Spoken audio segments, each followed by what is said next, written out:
এইভাবে গরুর ভুঁড়ি রান্না করলে কার কার খেতে মন না চায় বলুন তো। তো আজকের ভিডিওটা একটা নতুন একটা রেসিপি নিয়ে আপনাদের জন্য নিয়ে চলে এসেছি। হ্যালো গাইস, আসসালামু আলাইকুম। সবাই কেমন আছেন? আশা করি সবাই ভালো আছেন। আলহামদুলিল্লাহ আমিও খুবই ভালো আছি।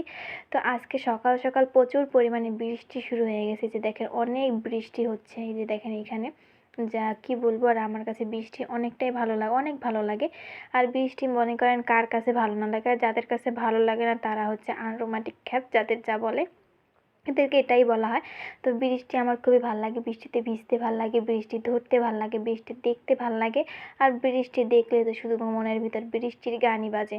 মানে কি বলবো, আমার কাছে বৃষ্টি অনেকটাই ভালো লাগে। তো বৃষ্টির ভিতরে এত সুন্দর একটা ওয়েদার, তো ভাবলাম যে আজকে বাসায় ভুড়ি রান্না করি।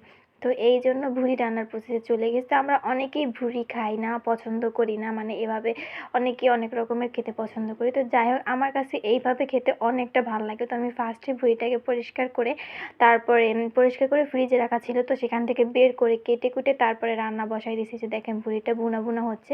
তো ফার্স্টে থেকে ভিডিওটা করা হয় নাই, মানে ভুলেই গিয়েছিলাম যে ভিডিও করব। তো তারপরে দেখলাম যে ওয়েদারটা এত সুন্দর, বৃষ্টি পড়ছে টিপ টিপ সকালবেলা, তো ভিডিও করাই যায়। তারপরে যে ভিডিওটা শুরু করে দিলাম। তো আজকে ভুড়ি রান্না করবে, যে দেখেন ডাল দিয়ে, বড় ডাল দিয়ে।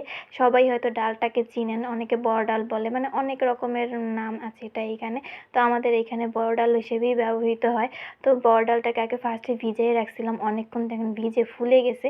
আর এদিকে ভুড়িটাও প্রায় হয়ে মানে হালকা হালকা সিদ্ধ হলে তারপরে ডালটা দিয়ে দেবো। তারপর ডালের সাথে সিদ্ধ হয়ে যাবে। আর বেশি সিদ্ধ হয়ে গেলে একদমই ভালো লাগে না, যাতে একটু মানে মিডিয়ামে, যাতে বেশি সিদ্ধ হয়, মানে এরকম হলে হবে।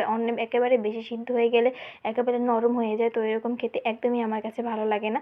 তারপর যে দেখেন ভুড়িটা হয়ে গেছে, তার এর ভিতরে ডালটা দিয়ে দিলাম। এখন ডালটার সাথে ভুঁড়িটাকে সুন্দর করে কষিয়ে তারপরে এটাকে পানি দিয়ে তারপর রেস্টে রাখবো, যাতে এটা তাড়াতাড়ি হয়ে যায় ঢাকনা দিয়ে।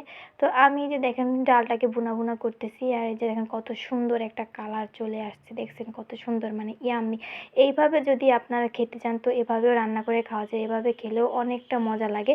আমরা অনেকেই ভুনা খেতে পছন্দ করি, আবার অনেকে পছন্দ করি না। যারা পছন্দ করি না তারা এইভাবে খেয়ে মানে টেস্ট করে দেখতে পারেন কীভাবে রান্না করা যায়। এদিকে আমি গরম পানি বসিয়েছি, কারণ গরম পানিতে তরকারির ভিতরে গরম পানি দিলে তরকারির স্বাদটা অনেক সুন্দর হয়, অনেক ইয়াম্মি হয়। তো এই কারণে গরম পানি দিয়েছে। আর আমি এমনিতে তরকারিতে গরম পানিই ব্যবহার করি, তাই গরম পানি বসিয়েছি। দেখেন পানি দিয়ে দিয়েছি, মানে আমার পরিমাণ মতন। তো আপনাদের পরিমাণ মতন আপনারা দিবেন যতটুকু পানি প্রয়োজন হয়। তো আজকের ভিডিও এই পর্যন্তই।